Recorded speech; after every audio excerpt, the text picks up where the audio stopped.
Bom, João, o presidente da Câmara, Arthur Lira, já sinalizou que ele quer mexer na lei das estatais, criada em 2016, ali na época da Lava Jato. Seria um retrocesso? Não, na minha opinião, não. Eu acho que a lei das estatais são coisas positivas que já estavam na lei. Nada que tem na lei das estatais, antigamente, era permitido fazer. A legislação ordinária já mandava que se cumprisse. A lei das estatais foi feita para, assim, dar uma resposta para o mercado naquele momento de crise, de Petrobras, Lava Jato, etc. Mas nada que está na lei das estatais não estava previsto antes. O dirigente, o conselho tem que representar a lei, tem que obedecer o acionista minoritário, os interesses da companhia, etc. O principal que eu acho de equívoco na lei das estatais, por exemplo, é essa escolha para presidente da estatal. Então, lá o comitê de pessoas, evidentemente, tem que analisar a integridade, a capacidade do sujeito, mas não com os parâmetros que dizem lá. Então, ele tem que ser especializado, ou tem que conhecer o mercado de petróleo. Não. Um sistema desse tamanho empresarial, você tem que escolher um líder. As empresas escolhem líder para ser CEO. Os grandes bancos não escolhem o sujeito que entende de cheque especial. Ele escolhe o sujeito que pode liderar aquela organização. A Petrobras precisa de uma liderança. Uma liderança, por exemplo, para propor a mudança da política de preços, que pode ser feita numa Assembleia.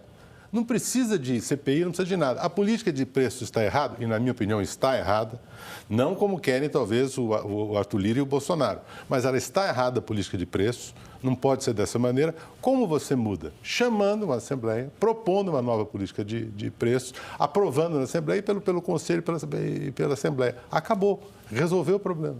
Agora, entre todas essas medidas que estão sendo debatidas para baixar o preço dos combustíveis, na sua opinião, qual seria eficaz? Nenhuma. Das que estão sendo feitas, nenhuma. Porque não mexe na questão da composição do preço. Veja, nenhuma empresa, independente da sua natureza jurídica, vai para o mercado quando é oligopólio, certo? E se aproveita ininterruptamente de um preço que cresce por maneiras conjunturais, não é? Isso vale, inclusive, para o dono do restaurante. Vários insumos daquilo que ele prepara aumentam. Ele faz um equilíbrio daquilo e segura os preços. Por quê? Para não perder a freguesia, para não ficar com uma imagem ruim frente ao mercado. A Petrobras é da mesma maneira. Não é porque o preço do mercado internacional sobe que você tem que subir todo dia. Aqui é uma realidade diferente. Eu tenho uma empresa que é monopólica. Mesmo tendo quebrado o monopólio estatal, a empresa continua monopólio. Ela comanda o mercado sozinha. Dela depende tudo. Então, eu preciso encontrar uma política de preço que não perturbe o EBITDA da empresa, o sucesso financeiro da empresa, mas que não imponha a ditadura do minoritário. Porque nós estamos falando de respeito ao acionista, e nós estamos falando na ditadura do minoritário, que também não vale. Uma empresa de capital aberto que está no mercado, ela está para ser respeitada todos os acionistas. E no caso da Petrobras, há uma lei anterior à lei das estatais, que chama Lei do Petróleo, e que diz como é que esse acionista tem que se comportar dentro dela. E ela não foi revogada. Se aprovou uma lei das estatais, mas ninguém disse que o artigo 62, parágrafo 1º da Lei de Petróleo foi revogado.